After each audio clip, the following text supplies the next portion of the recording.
दुसरी जी वंचितची असणारी ह्या तिघा पक्षांना अडचण जी होती ती माझ्या अंदाजानं मुंबईच्या सभेमध्ये असणारं जाहीर आपल्या सगळ्यांना असणारं दिसलं की आमचं मोदीशी भांडण नाही, अदृश्यशक्तीशी असणारं भांडण आहे। इलेक्शनमध्ये जो पक्ष आहे त्या पक्षाला तुम्हाला अंगावरती घ्यावं लागतं, त्याला टीकेचं असणारं शस्त्र तुम्हाला करावं लागतं आणि त्याचे असणारे 10 वर्षाचं कारोबार जो आहे तो लोकांसमोर कसा हितकारक नाही हे मांडणं त्या ठिकाणी असणारं आहे, आपण बघितलंय। आणि म्हणून त्या सभेमध्ये मी अनेक गोष्टी त्या ठिकाणी मांडू शकतो आणि त्याच्यामुळे अडचण होऊ शकेल म्हणून मला फक्त 5 मिनिटं त्या ठिकाणी दिली। मला त्याच्याबद्दल म्हणणं नाही, ती राहुल गांधीची सभा होती आणि राहुल गांधीला अधिक वेळ मिळाला पाहिजे होता याची मला जाणीव आहे। वंचितची 2 ठिकाणची असणारी अडचण जी आहे, एक की भारतीय जनता पक्ष, RSS आणि मोदी यांना सरळ सरळ अंगावरती घेण्याची ताकद आहे, ती पूर्णपणे अडचणीची होती एक भाग। आणि दुसरा भाग, जर विस्थापितांची सत्ता किंवा विस्थापितांना सत्तेमध्ये सहभाग करून घ्यायचा हा प्रस्थापितांचा विरोध कायम राहिलेला आहे आणि ह्या प्रस्थापितांनी काँग्रेस पक्ष ताब्यात घेतलेला आहे, BJP सुद्धा ताब्यात घेतलेली आहे, NCP सुद्धा ताब्यात घेतलेली आहे आणि शिवसेना सुद्धा ताब्यात घेतलेली अशी असणारी परिस्थिती आहे। आणि म्हणून यांचे निवडून आलेले आमदार आणि खासदार आपण बघितले तर हे एकमेकांशी निगडीत आहेत अशी असणारी परिस्थिती आहे।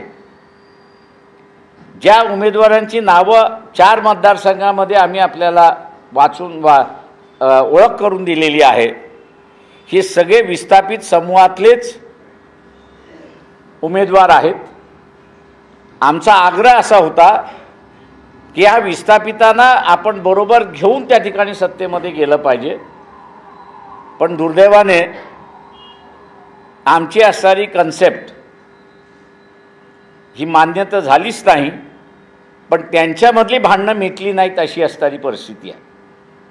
इलेक्शन जवळ आलं आणि म्हणून आम्ही जी तयारी केली होती त्या तयारीच्या जोरावरती आम्ही आता असणारा या इलेक्शनमध्ये एक आघाडी म्हणून असणारा आम्ही त्या ठिकाणी उभं राहतो आणि महाराष्ट्रातले असणारे अनेक मतदारसंघ हे आम्ही लढवणार, हे आम्ही असणारं जाहीर करतो या ठिकाणी। आमचा जो मेन मुद्दा राहणार आहे या इलेक्शनमधला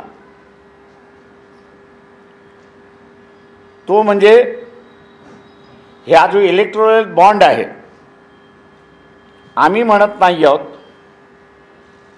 पण फायनान्स मिनिस्टर यांचे यजमान जे आहेत तेच म्हणतात आहेत की हा जगातला सगळ्यात मोठा असणारा फ्रॉड आहे। दुसरा, काही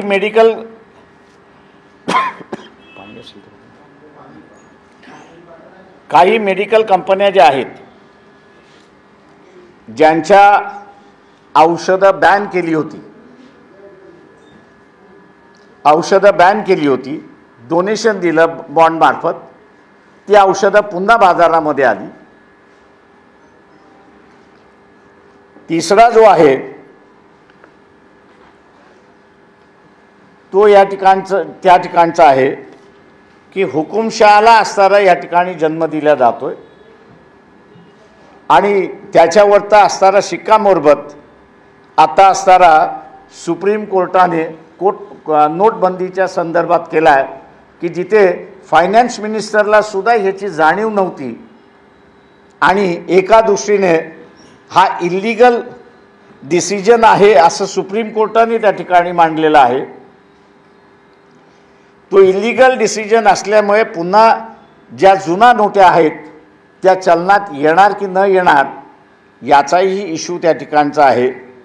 नॅशनल इश्यूज म्हणून आम्ही असणारे या ठिकाणी लढणार आहोत आणि त्याच्याचबरोबर ओबीसींचा असणारा जो लढा आहे की आमचं आरक्षण हे वाचलं पाहिजे, वेगळं असलं पाहिजे, त्या दृष्टीने आमची असणारी वाटचाल या ठिकाणी राहणार आहे.